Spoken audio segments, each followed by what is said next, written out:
কিনা newly immigrant, বিশেষ করে মিডল এজের ইমিগ্রেন্ট, যারা কিনা ইংলিশে এখনো সেরকম পারদর্শী নয় এবং যাদের কিনা এজেড হয়ে গিয়েছে, তাদের জন্য কিন্তু জিনিসটা খুব একটা কষ্টকর হয়ে দাঁড়াবে। এখন যে এই পরিবর্তনগুলো এসেছে এই অক্টোবরের 20 তারিখের মধ্যে যারা এলিজিবল সিটিজেনশিপ আবেদন করার জন্য, তারা যদি আবেদন করে তারা বর্তমান নিয়মে তারা পরীক্ষাটা দিতে পারবে, 100 প্রশ্নে দিতে পারবে। মনে রাখতে পারে না অথবা মেডিকেল সার্টিফিকেশনের মাধ্যমে, যেটা N648 এর মাধ্যমে ফুল এক্সাম্পশন ক্লেম করে, সেটিও কিন্তু তারা এখন খুব স্ট্রংলি ব্যাটিং করবে বলে সেটাও তারা একটা গাইডলাইন জারি করেছে। শুধু আপনি কোনো ক্রাইম করেননি, কোনো খারাপ আচরণ করেননি সোসাইটিতে, এটা এনাফ না।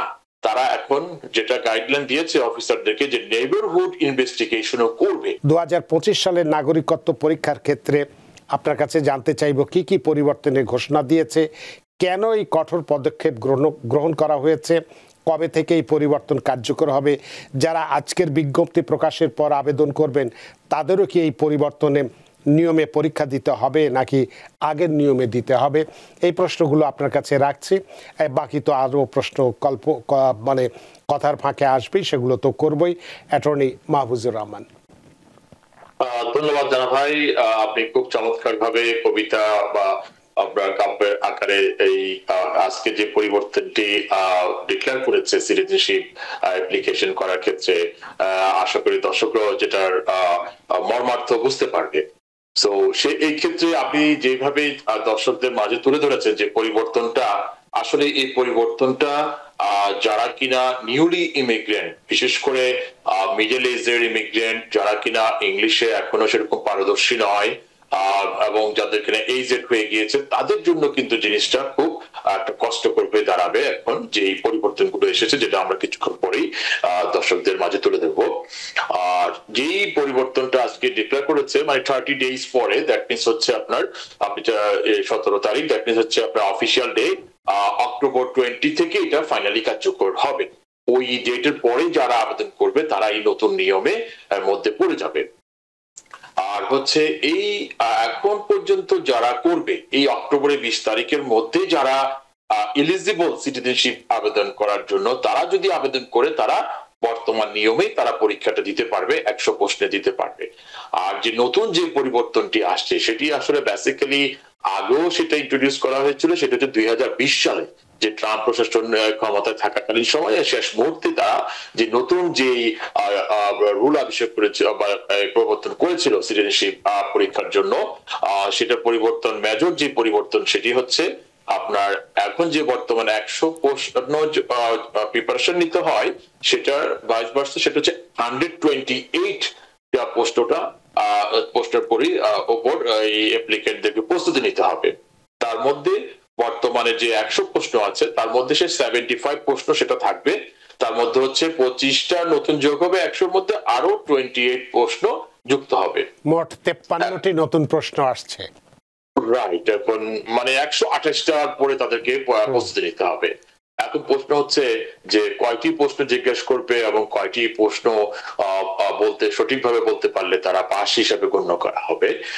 সেই ক্ষেত্রে হচ্ছে এখন যে বর্তমানে যেমন আপনার 10টি প্রশ্ন জিজ্ঞেস করে 6টিতে পাস করলে কিন্তু সিভিক টেস্টে পাস হয়ে যায়। আর বর্তমান যে আপনার রুলটি জারি করেছে, যেটা কিনা অক্টোবরের 20 তারিখ 2025 সাল থেকে কার্যকর হবে, সেটি হচ্ছে আপনার 20টি প্রশ্ন জিজ্ঞেস করবে অফিসার, তার মধ্যে 12টি প্রশ্ন সঠিকভাবে আনসার করতে হবে। তো এটা হচ্ছে ওভারঅল পরিবর্তন। আর দর্শকদের উদ্দেশ্যে একটু বলতে পারি, যারা কিনা এলিজিবল দেরি না করে 20 তারিখের আগেই যেন আবেদন করে দেয়, তাহলে বর্তমান যে 100 প্রশ্ন সেটার আলোকে তারা পরীক্ষা দিতে পারবে। আর আপনি যেটা বলেছিলেন যে সিটিজেনশিপ একটা খুবই একটা আকাঙ্ক্ষিত বিষয়, যারা নতুন ইমিগ্রেন্ট হয় কঠোর পরিশ্রম করে অবশ্যই। আর পাশাপাশি যে আরো কিছু গাইডলাইন বেসিস পরিবর্তন আসছে সিটিজেনশিপ পাওয়ার ক্ষেত্রে।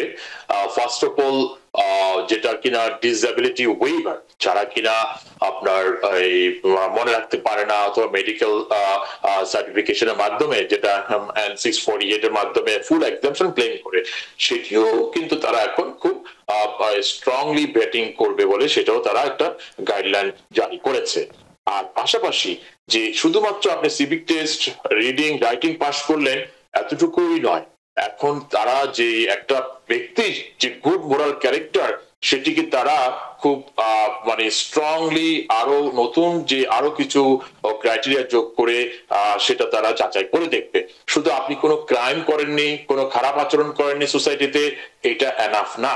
তারা এখন যেটা গাইডলাইন দিয়েছে অফিসারদেরকে, যে নেইবারহুড ইনভেস্টিগেশনও করবে, যে দেখবে লোকটির ব্যবহার কেমন, যে কমিউনিটি তার অবদান কেমন, কতটুকু তারা হয়তোবা কমিউনিটির আশেপাশের লোকজন থেকেও তারা সাক্ষ্য গ্রহণ করবে সিটিজেনশিপ দেওয়ার আগে যদি দরকার মনে হয়।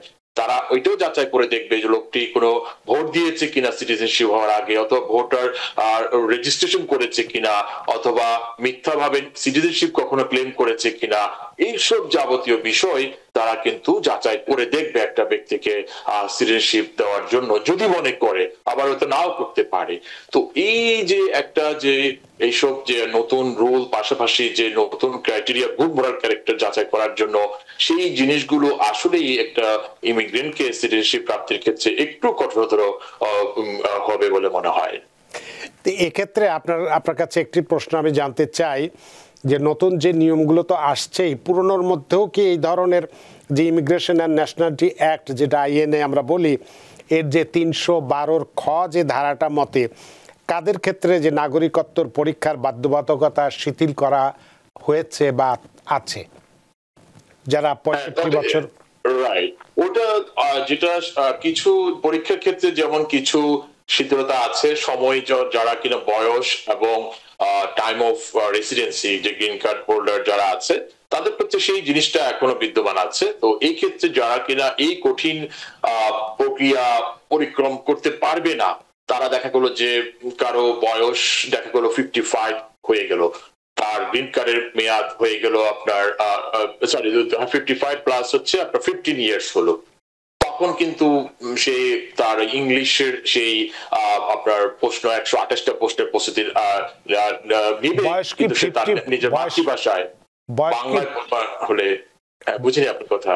বয়স কি 55 না 65? না, দুটো, এখানে তিনটা ক্রাইটেরিয়া আছে। আপনার একটি হচ্ছে আপনার 55, সেটা হচ্ছে আপনার 15 ইয়ার্স রেসিডেন্সি, আর এটা হচ্ছে আপনার 50 ইয়ার্স, এটা হচ্ছে 20 ইয়ার্স রেসিডেন্সি হলে তার নেটিভ ল্যাঙ্গুয়েজে পরীক্ষা দিতে পারবে। সেটা হচ্ছে যে 128টা প্রশ্ন, সেটা তারা নিজের নেটিভ ভাষায় পরীক্ষা দিয়ে ইংলিশ না জানলেও তারা সহজে সিটিজেনশিপ নিতে পারবে। আর আপনি যেটা বলেছেন যে 65 হলে, সেই ক্ষেত্রে যদি 15 ইয়ার্স রেসিডেন্সি থাকে, সেক্ষেত্রে তাকে সেই মনে করেন যে 40% প্রশ্ন আপনার প্রস্তুতি নিলেও সে নিজের নেটিভ ভাষায় পরীক্ষা দিয়ে সিটিজেনশিপ নিতে পারবে। নিউ ইয়র্ক থেকে সম্প্রচারিত TVN 24 টেলিভিশন, বিশ্বজুড়ে বাঙালির কণ্ঠস্বর।